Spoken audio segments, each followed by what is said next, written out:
Yes, ma'am. We have the statement that you put out yesterday condemning the WikiLeaks release, but what was the reaction from the president when someone informed him yesterday that these documents had come out and reports were coming out about the contents of the documents? I was not in the PDB when the president was directly briefed on this. This would actually not have been yesterday, but would have been sometime last week when, after we became aware of the upcoming release, the president was briefed by those in his daily intelligence briefing on the size and the scope of the information that was to become public. And obviously the Secretary of State and the State Department at a foreign minister level have been very active in discussions with our allies and our partners around the world about what is in these documents. I think it is safe to say that the president was, as an understatement, not pleased with this information becoming public. As you have saw during the presidential campaign and as during his time in the White House, open and transparent government is something that the president believes is truly important. But the stealing of classified information and its dissemination is a crime. Have any world leaders called him to talk about the release or to complain about the contents? The calls have originated. The calls that our government has made have originated from the State Department and the Secretary of State. So I would refer you more specifically to them. The president has not been on the phone around this. Will he speak on this at all? Will he speak? Will he comment publicly on this? There's no plans for him to talk about this today. No. I know administration officials have been out there today talking about ways to tighten up the procedures Yes. for handling this material, Yes. but why was the information so vulnerable to being stolen in the first place? Well, Karen, I think we have and I speak a little bit for previous administrations as well. There is always the balance of need to know and need to share. If you look at one of the main critiques in the pre-9/11 intelligence world was a difficulty in information sharing about threats up and down and across different government platforms. That is something that I think each and every administration struggles with. Understand that we want soldiers on the front lines of battle to have the most up-to-date intelligence that's possible about the enemy that they face, the tactics that they use. That's important. It is obvious, though, that serious controls and oversight have to be in place in order to balance, as I said earlier, the need to know and the need to share. Specifically, the Department of Defense has made it much more difficult for somebody to get access to and to copy and move both this type and this volume of information, disabling the ability to, for instance, plug in a thumb drive or a CD and copy vast amounts of information, limiting the access to certain documents based on rank, greater oversight, all of those things, as well as I don't know if you all heard the statement that the Secretary of State just made, where she announced a similar review at the State Department, as well as Jack Lew's memo to agencies, reminding them of how one handles sensitive and classified information, and to convene groups to ensure that the best practices are being used and to evaluate whether those practices are sufficient to ensure that this type of information isn't released. Also, want to ask you about tomorrow's meeting with Republicans. It's a 1-hour meeting from what we understand. And I'm wondering what you think can be accomplished in that 1 hour. You've talked about the tax cuts being the top issue and start. Is it possible to really make a lot of progress on both of those issues in 1 hour? And also, why was it downgraded from an initial invitation to dinner? Well, look, we obviously had an invitation several weeks ago that didn't work with the schedules of Republican leaders in the House and the Senate. And there are also caucus meetings tomorrow that go on in the early afternoon, which limit the amount of time that we have. But Karen, that's not to say that this is the first and only meeting. I think this is the first of many, many meetings over the course of the next several years as Democrats and Republicans, the White House and Congress are going to have to work together to solve some very difficult problems. You mentioned, I think, two that will be on the forefront of the president's mind. First and foremost, ensuring that taxes for middle-class Americans don't go up at the end of the year. And our safety and security, and as it relates to nuclear nonproliferation and the reduction of deployed nuclear weapons, is also something that the president will be focused on in that meeting. But I think this is the beginning of a new relationship with leaders in the House and the Senate. I think this is the beginning of a longer-term conversation about how we get to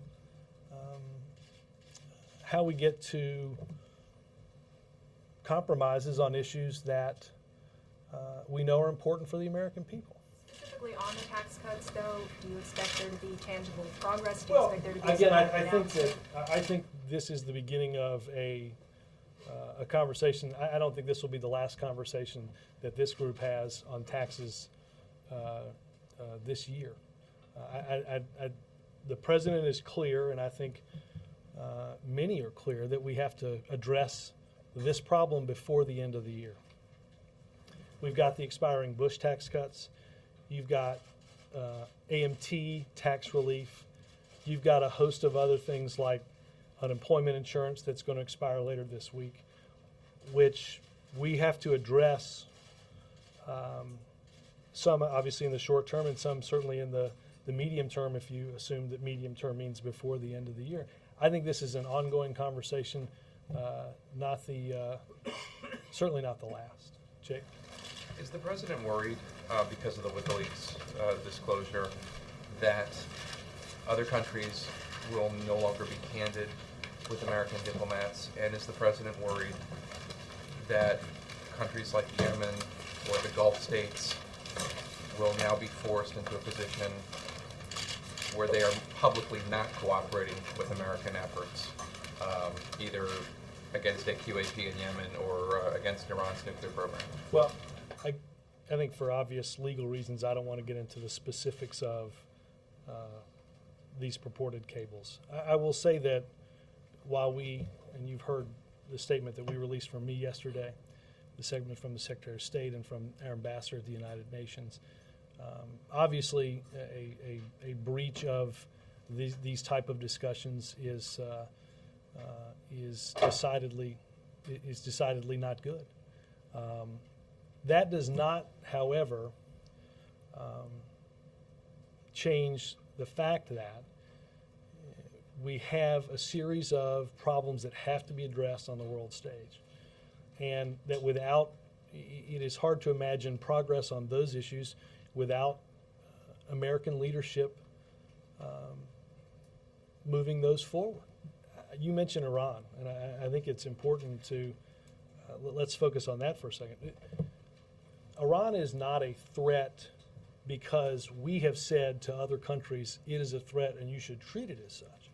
I think it is obvious that countries throughout the world, countries in North America, countries in Europe, countries in the Middle East, all understand the threat that a nuclear Iran poses. Again, not because we said it was a threat, but because they recognize, either for regional stability or overall global stability, that dealing with their pursuit of a nuclear weapons program is of grave concern, not just to us, but also to them. I do not believe that the release of these documents impacts our ability to conduct a foreign policy that moves our interests forward and addresses both regional and global concerns about the issues that threaten this world. Is the administration considering taking legal action against WikiLeaks itself? I would say two things. Obviously, there is an ongoing criminal investigation about the stealing of and the dissemination of sensitive and classified information. Secondly, I know the administration, or I should say administration-wide, we are looking at a whole host of things, and I wouldn't rule anything out. And can I ask a question Sure. about the spending freeze? Does the president believe... The pay freeze. Pay freeze, I'm Yeah. sorry. Does the president believe that the size of the federal government is too big? Well, let me say this, Jake, that we're in the process of putting together and ultimately releasing early next year a budget for the next fiscal year, and which lays out several fiscal years beyond that. We have taken steps to, as you heard the president mention today, cut programs that are unnecessary and unwise, and believes that we have to continue to do that. Our government should be lean and efficient, and the actions that the president outlined today and the actions that he has outlined in both previous budgets and in future budgets will meet that But test. doesn't the president believe that you can't really get a hold of the deficit or the debt unless you actually start making cuts in programs that are necessary and wise? I don't think I think there's a whole host of decisions, as you heard the president say, that are going to have to be made in the next year or 2 years or 3 years to address a problem that took us many years to get into. Jake, I think, the president did not say today that this action alone will solve our deficit problems. There are a series of actions alone that won't solve our deficit problems, but we have to make a series of collective but very difficult decisions to get our fiscal house in order. Obviously, the Deficit and Debt Commission will come back later this week, and the president will get a chance to, and the team here, to evaluate where we are in that process as we create a budget going forward. Yes, sir. You call the leak of this classified information not good, but how does the White House view it? Is it more of a headache than it is anything of a serious nature? Well, then I don't. I think obviously it is a very serious. It's a serious crime first and foremost. It is. It's a. I don't think anybody would stand here and tell you this isn't a concern about security. This is a concern that, as you heard the Secretary of State discuss, some of this information could contain names of people that are working with our government to help on issues like human rights, on issues of democracy, in places where those aren't so easy to work on. Again, I don't think anybody would stand up here and tell you that this isn't a serious concern. At the same time, I do not believe I do not believe it does, and I do not believe we could ever afford to let it greatly impact our ability to pursue a foreign policy that's in our interest and in the interest of the world. And I think we have touched on and we have talked about several issues: counterterrorism, the spread of nuclear weapons, a whole host of things that demand our attention, demand our engagement, and will continue to receive it. These documents also purport to highlight discussions about North Korea, the collapse of North Korea, reunification of the peninsula. How do you think this kind of information could impact the tense situation in that region now? I'm going to break these issues slightly apart, obviously, for the first reason, Dan. In order to handle sensitive and classified information in this government, I've got to sign an oath. There's a safe in my office. in the event that I keep any of that information. I'm not going to break the law and discuss openly what may or may not be in sensitive or classified cables. We are working. There have been meetings throughout the weekend, meetings again here today, to discuss the ongoing situation on the Korean Peninsula. We continue to urge China to use its influence and persuasion with the North Koreans to address their behavior and to address the serious problems that arose last week.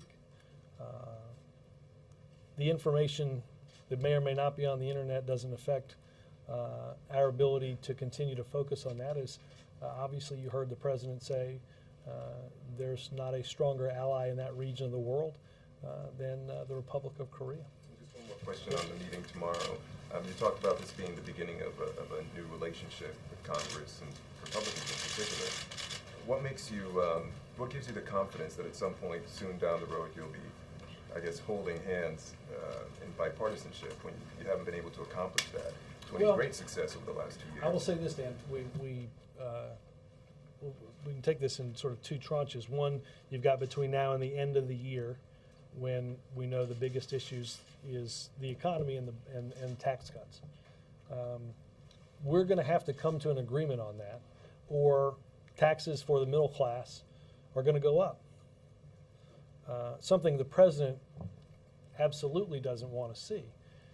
And if others in Congress don't want to see that, then we're going to be forced to make a series of decisions that prevent that from happening. That's going to be the basis for and the beginning of those conversations starting tomorrow. Next year, the House will be controlled by the Republicans, the Senate by the Democrats, and the presidency obviously unchanged, which by definition means to make progress on issues, to get legislation through Congress, it's going to take bipartisanship. I continue to believe that if you look at a sampling of public opinion after both right at the point of this election and afterwards, that you're led to the clear understanding that the American people want us to work together. They understand what's important for the American people, and they want to see two political parties that have legitimate differences work together for the common good of the people of this country. And that's what the president will bring to that meeting tomorrow, and I expect that leaders from both the parties will do the same. Jim. Robert, you said earlier that you have to balance the need to know and the need to share, and you talked about after 9/11, one of the big problems was there wasn't enough sharing of information, and also that troops in the field need all the information that they can get. Are you suggesting that in a free society, if you have a bad actor someplace, perhaps it's Bradford Manning, but that these things are simply going to happen, and you simply can't stop it from happening? No, I think two things, Chip. First of all, obviously, regardless of the walls that you set up, there are certainly going to be occasions in which people do not take their oath to their country seriously about protecting the access that they have or the information that they're given that is either sensitive or highly classified. I think that's been true for the history of our country. What the responsibility that our administration and every administration has, though, is to ensure that legitimate safeguards are put in place in order to ensure that the access that is provided is warranted based on your ability to get that information. And what's your ability to take that information off of a website and copy it, or copy it thousands, tens of thousands, or hundreds of thousands of times? I think those are the types of things that can, should, and must be put in place to ensure that while there is access for information for those decision makers and soldiers and such that need it, while ensuring some protection for the public good. You also said earlier that the president is not making any calls. The calls are being made at state. But Yeah. a lot of these leaks have to pertain directly to leaders. Right. Putin and Berlusconi, for example, and Medvedev and Sarkozy and King Abdullah. Isn't he going to have to address them directly, Well, personally, at some point? I don't doubt that, look, first and foremost, I think what is being conveyed by the Secretary of State and by those at the State Department are directly the messages from the President of the United States. They are his partners in carrying out our country's foreign policy. And I don't doubt that if world leaders are here or if he has occasion to speak to them, that he won't reassure our partners and our allies of our common goals, our common security, and our common efforts to seek both of those. But I was just simply saying, Chip, that the president has not, up to this point, made a series of proactive calls. Those calls are being handled at state. Also, would it be fair to say that, not that you're downplaying the story exactly, but you're not using words like outrage, you're using words like the president was not pleased, Well- this release is not good. Well, Yes, I think it's I think at one of those I said that I thought this was a pretty broad understatement. Look, I think if you look at, What would be the non-understatement? I think that this is a serious violation of the law. This is a serious threat to individuals that both carry out and assist in our foreign policy. And I don't. Again, I'm not here to downplay the overall seriousness of information that, again, is classified for a reason. But I'm also, Chip, here to say that the problems that the world has, be they countries that seek nuclear weapons, be they non-state actors that seek to do our country and other countries in the world harm, that simply the release of these documents does not change our posture and our effort in seeking to contain that terrorist threat, in seeking to continue to make progress on non-proliferation, to address the threat that those countries pose that seek nuclear weapons outside of the responsibilities that they have signed up for. We will continue to, and our diplomats who do great work all over this world will continue to work each and every day to further the interest of this country, to further the interest of our people, and to further the interests of global security.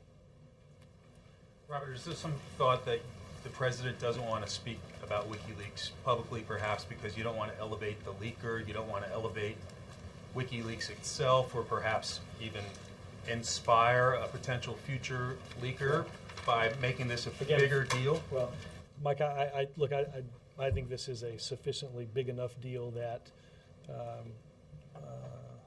that the president has been briefed on this. It has been a cause and concern for many here at the White House over the past many days. It's garnered the attention of both the State Department and the Defense Department. I think it's suffice to say, I think this administration thinks it's a big deal. But I mean, you don't want to inspire more leaks by making it even more famous by having the President of the United States come out and speak. I think there's probably less strategery around that than you might think. You talked a little bit about the need to know, need to share. Is something like WikiLeaks the unfortunate outgrowth of a need to share intelligence culture? I think we should be clear here. WikiLeaks and people that disseminate information to people like this are criminals, first and foremost. And I think that needs to be clear. We balance, as I said, and you mentioned back to me, the need to share and the need to know because they're important. Again, we want to ensure that a patrol in Afghanistan has the very best intelligence, the very up-to-date operational knowledge for what they're walking into. But I do not think that we should, this is not, these are some of the challenges that we deal with, but understand that first and foremost, those that have been involved in the stealing of and the dissemination of this information are criminals. Finally, on the pay freeze, the timing of it, is that intended to show Republicans that a willingness to compromise on tough issues and perhaps set a tone ahead of the meeting? I would say this, the timing has everything to do with the fact that decisions had to be made by the end of the month, or pay raises, different information it transpires that leads to an increase in pay, which the president froze today. I will say that I think whether it's freezing the pay of federal employees, whether it's looking for inefficiency or waste, I think this is this is an area under which Democrats and Republicans ought to be able to work together. And this was not intended to have anything to do with either the fiscal commission or the meeting tomorrow, but I think it does. It certainly highlights the fact that for all the back and forth and for all the this side versus that side, there are some things that that we believe in common, and we're going to have to find those areas and move those compromises forward to make any progress. Jack? First on WikiLeaks, you've used purported cables. Secretary Clinton used alleged cables. Is it fair to say that no administration person is going to confirm these on the record? I can on the record confirm that that's likely to happen. It's going to be used from here on out. Fair enough. You seem to imply, and maybe I misheard, that the leaks were a threat to national security, but that it would not impact foreign policy. Well, I said it is a threat to. It's a threat to those that are mentioned in the cables. There's a security breach involved. Again, I think I'd point you to Well, I guess I want you to go to the second Secretary part, of which State's- is this idea that it won't impact foreign policy. Well, again, I'd use the example of. I'll use the example of Iran. Again, they're a threat to our security. They're a threat to Middle East stability. They're a threat to countries throughout the world, not because our diplomat told some other country's diplomat, hey, Iran is a threat. Iran is a threat because of their pursuit of not a peaceful nuclear power program, but an illicit nuclear weapons program. Those are common interests that we share in ensuring that a country like that doesn't have the ability to make progress on that program. On what? On the cables about Yemen? Again, I'm not at liberty to legally discuss. About Iran on this. So Well, saying that this is not, the Chuck, Iran is cables a- are no, proof that this is not a U.S. Iran led. is I think you can look at your outlet or almost any outlet in this room and figure out that there is a common concern about nuclear proliferation in Iran. I can discuss Iran and the threat that it poses without ever talking about purported cables. But I guess to go back, not impacting foreign policy, WikiLeaks is going to damage our foreign policy with our interactions with the country of Yemen, is it not? I will say that without again getting into the specifics of Yemen, that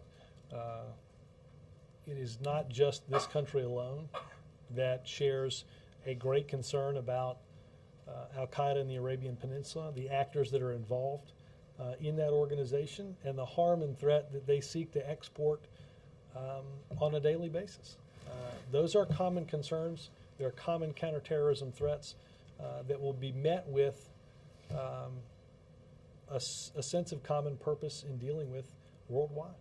Did the president know about the State Department approved or some purported or alleged State Department approved spying on United Nations individuals? I think I addressed that earlier, and I would point you to what Susan Rice said, that our diplomats are diplomats.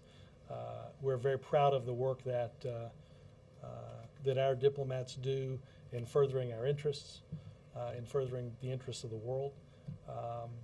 and I'd leave it at that. So there's no other, should there be an investigation, or are you guys gonna be looking into any of the? I don't have Can I do one question on tomorrow's meeting? Yep. The Republicans seem to have a negotiating stance on the Bush era tax cuts. Is there a unified Democratic position that you What's guys are that? representing? They seem to want some sort of extension. They want full extension. Is there a unified Democratic position? Well, I think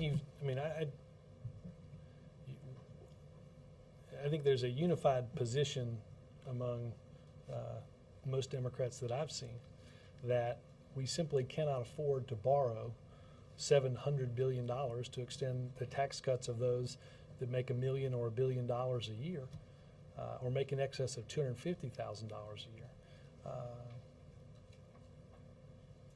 We can't have an honest discussion about our debts and our deficits without understanding what those decisions mean in the short term and in the long term.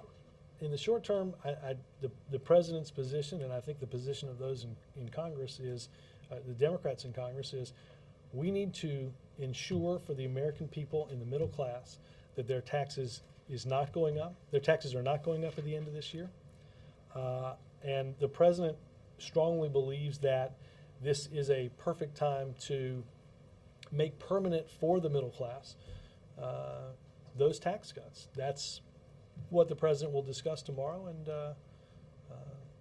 I think if there's agreement on that, that seems like something that we can move forward. We expect some sort of tax deal tomorrow, or No, I what will you're say saying this. is tomorrow first conversation, you expect more meetings? I got to say, this is not.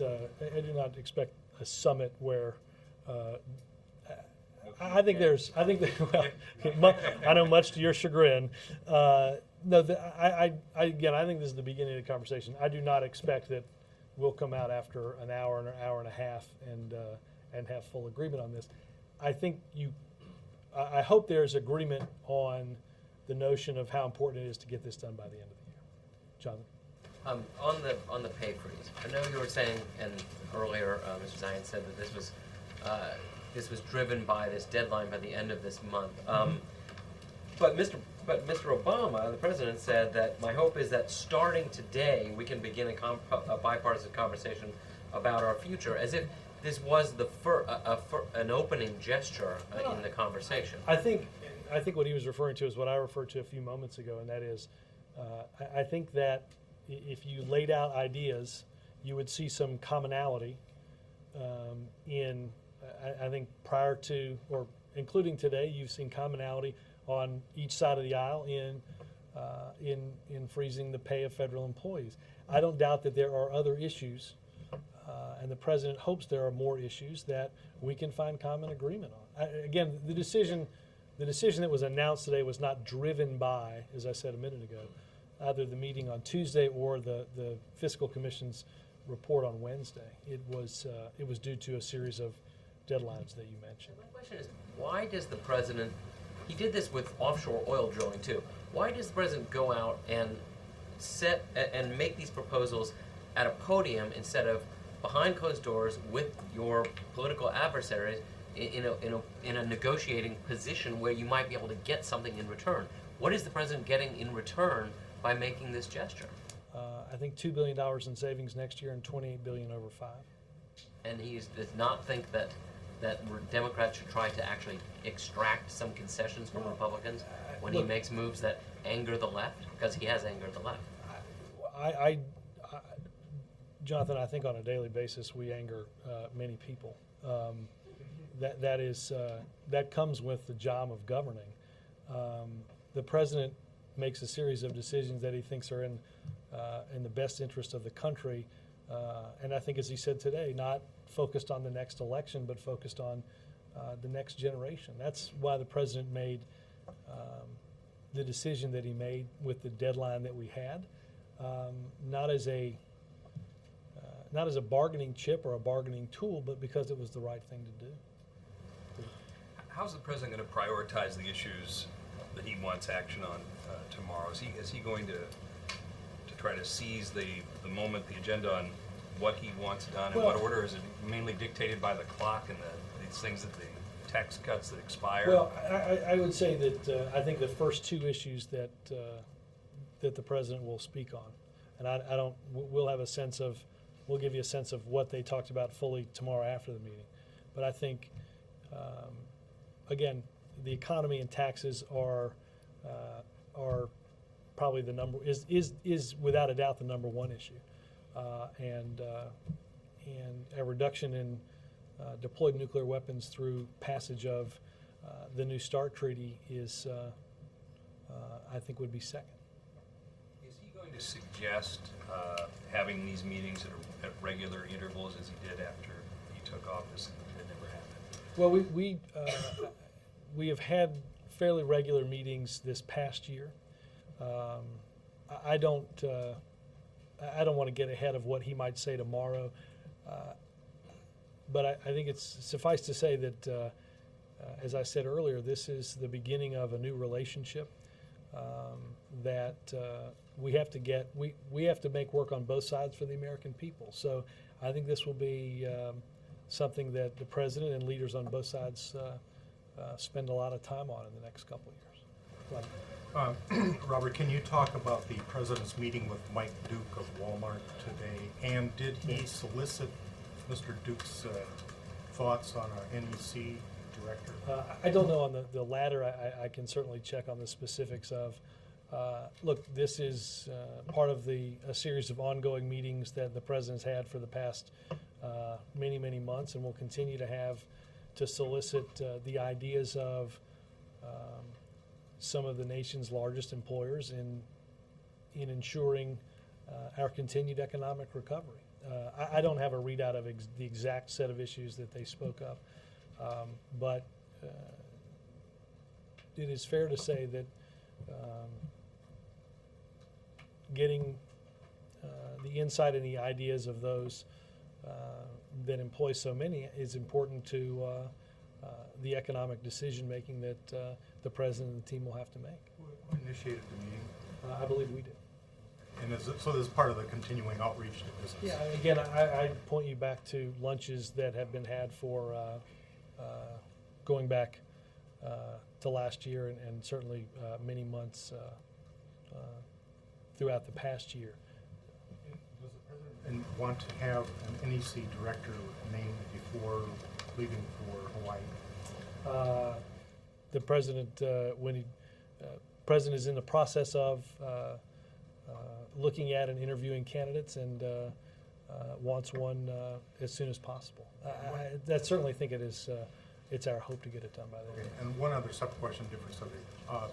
On North Korea, what is the president's assessment today now, given the situation, things that happened over the weekend, and does he still intend to call Hu Jintao? Well, look, in terms of your second question, Roger, when we have something scheduled and a call transpires, we'll let you know and we'll read that out. But I don't have anything. I don't have any guidance that updates me on that call tomorrow. Robert, you said the tax cuts and the START were the two most important things, priorities. Does that mean that the president thinks that the list of things Harry Reid has said he wants to do in the lame duck is just too long? And No. Again, I think I was asked from the point of view of what issues the president would prioritize. I do not think that's an exhaustive list of issues. There are obviously many, and let me leave that until we have a chance to discuss with you guys tomorrow what it is they did talk about. Obviously, there are a number of issues that will surface throughout just this week alone that are also on the lame duck calendar. Also, in terms of, you said it's not, the pay freeze isn't a bargaining chip, but is it supposed to be a symbol of his seriousness? It's symbolic. It's only $5 billion over 2 years. Is it supposed to be a symbol of his seriousness I keep about the thinking that deficit? $5 billion is actually a decent chunk of change. So I don't know that I would consider $5 billion to be symbolic. I think it's a lot of money. The down payment on his seriousness about the deficit, or what? How? Look, again, we've proposed a series of programs be cut or eliminated. We've proposed a non-security discretionary spending freeze. freezing pay. I think all of these are emblematic of the steps that we have to take in order to get our fiscal house in order. I would also point to the fact that what the Medicare trustees said healthcare reform does in terms of over the course of the next 2 decades, getting our fiscal house in order. That's a lot of money. That is anything but symbolic. Those are substantial changes that add life to the Medicare trust fund. One last question on the deficit commission. Assuming that they don't get 14 of 18 votes, how will you and how do you think we should evaluate the results? In other words, if they get only 5 votes, does that mean that there's no hope for this, or is 10 votes more important? I mean, how are we going to look at let me that? not prognosticate that on a Monday for a Wednesday release. I think we'll have some time to talk about that as the report is released later this week. Barry?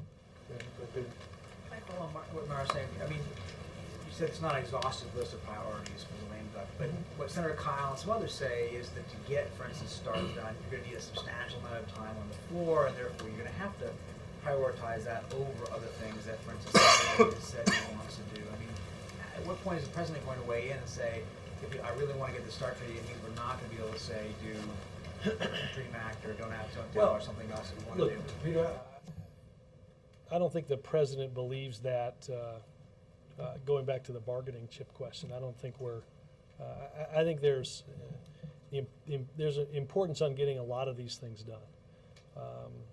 Again, there's a survey that will be released tomorrow by the Pentagon on Don't Ask, Don't Tell. Obviously, the DREAM Act is a priority of this president's. But at the same time, I don't think that, first and foremost, I don't think that we've had 18 hearings in the Senate on START. This was a treaty that was agreed to in April, and there have been countless briefings up on Capitol Hill about where we stand on this. We're happy to dedicate the serious and requisite amount of time to debate this and to have it voted on. But I think if you look at the issue of something like taxes, I don't think this is going to be resolved I don't think this is going to be resolved by Thursday or Friday. I think this is going to take some time, and I think by definition, the Senate and the House are going to be in town, and we'll have plenty of time to act on a whole host of priorities for the American people. Can I ask on China? China was saying that they wanted to have emergency consultations on North Korea. What's that's? Well, again, I think I'd refer you largely to what the president said in Seoul a few weeks ago about the six-party talks. Six-party talks cannot substitute for action by North Korea to comply with its obligations and to cease its destabilizing actions on the Korean Peninsula. To use a phrase we've used in other talks, these are not talks for talking's sake. These are these have to be met with a seriousness of all those involved about making progress on an issue. We continue, as I said earlier, to call on China to urge North Korea to stop the destabilization. But I think there has to be a seriousness on the part of the North Koreans to get back to these talks. Are emergency consultations then fine but inadequate, or actually not fine because it substitutes for? Well, again, I think that I think the president has conferred with a number of our allies and partners. He'll continue to do so. I do not think that, though, the six-party talks,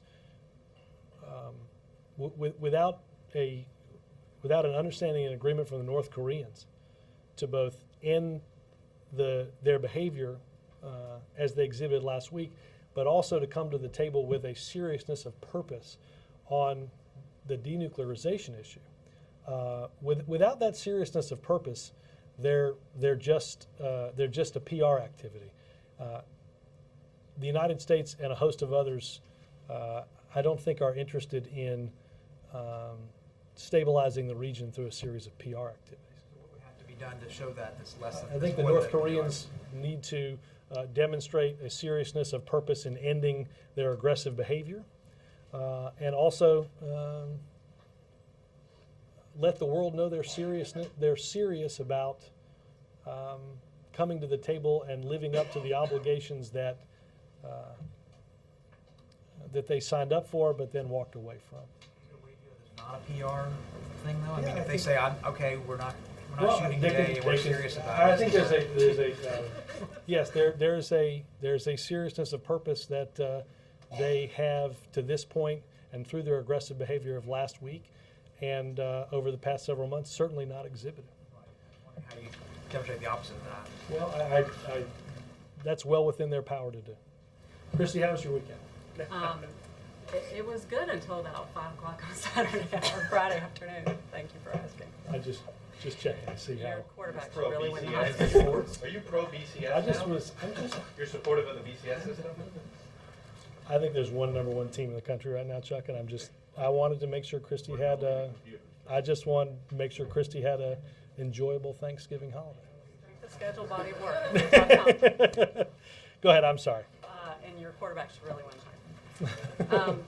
Back on the leaked cables, is the U.S. considering moving anyone out of the field out of concern for their safety, either someone part of the diplomatic corps or I people would, who cooperated with I the would U.S.? I would point you over to the State Department on the specifics of that answer. In terms of conversations that are taking place between this government and foreign governments, can you say anything about how other countries have reacted to this? Again, I'd also, since those calls have happened at State, I'd point you to State on that. Go ahead. Robert, two questions. First on the meeting tomorrow. Have there been any discussions, back channel, phone conversations between the president and any of these Republican leaders? Why do we have to put the spotlight on this big, highly publicized meeting? Have there been meaningful discussions on any of these issues? Let me check on what calls the president has made. I know that he's, I believe has talked to at least one of the Republicans since just the congratulatory calls on the election. But Glenn, I don't. When you say put a spotlight on the highly publicized, we're looking at this as a working meeting. We're looking at this as and always have, as a way to begin a conversation on the priorities that are important, not for one political party, but for the American people. I'll leave the spotlights to you guys. Why does it have to take place in this sort of hothouse atmosphere as opposed to him beginning this new relationship in a way that doesn't involve 100 reporters staking out a meeting?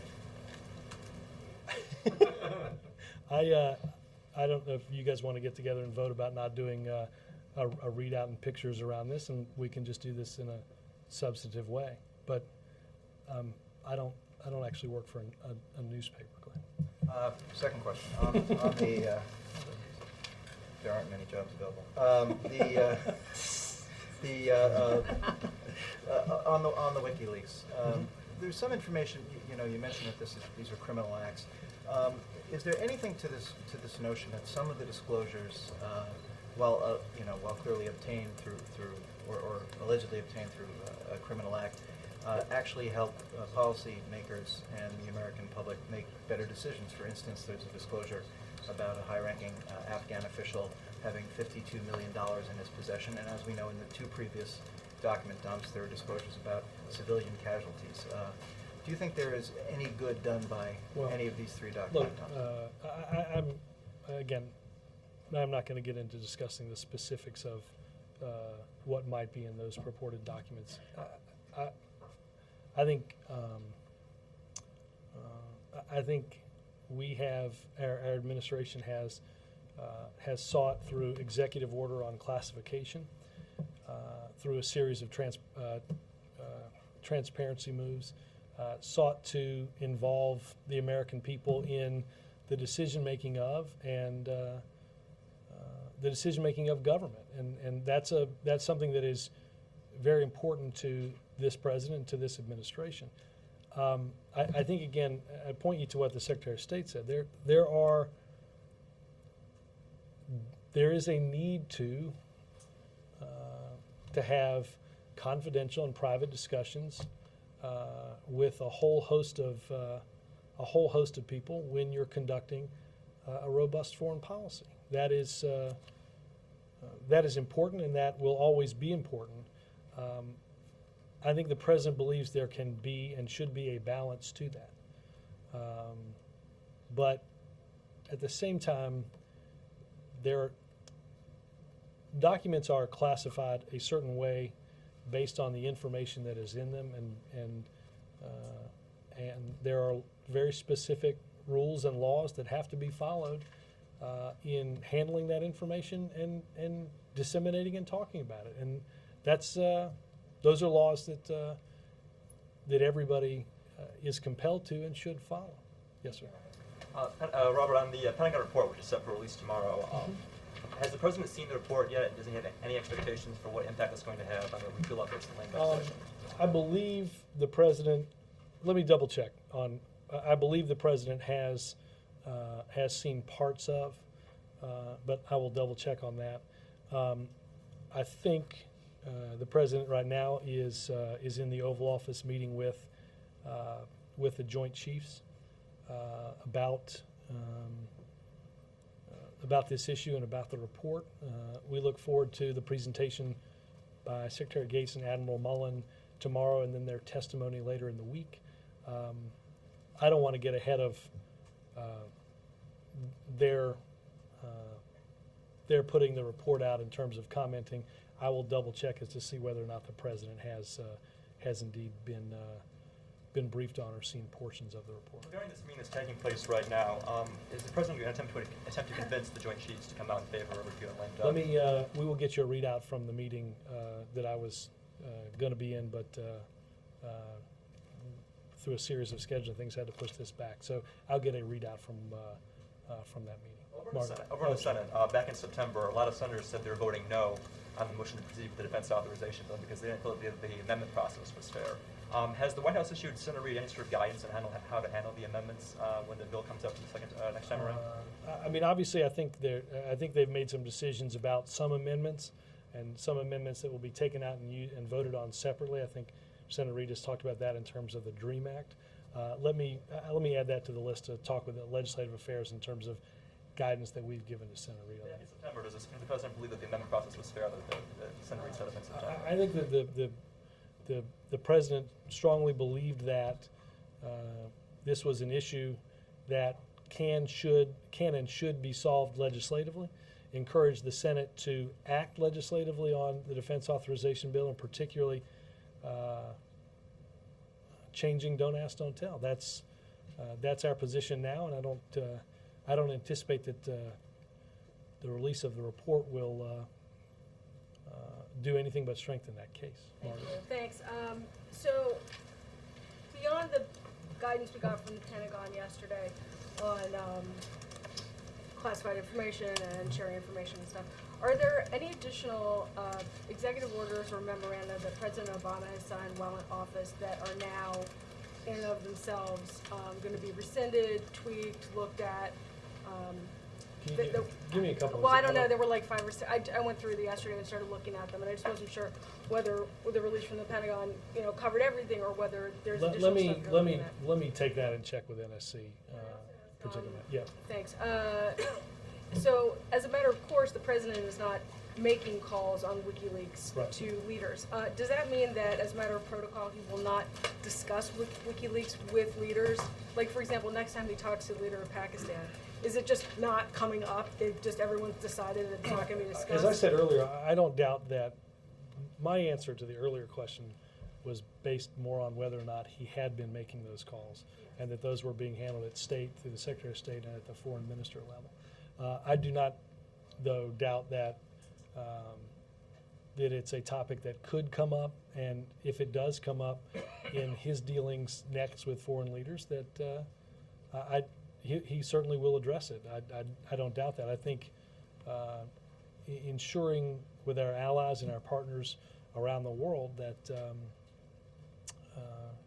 listening to their concerns and ensuring that confidential conversations are handled responsibly and confidentially is important to not just to those countries, but also to this president. All right, thanks, guys.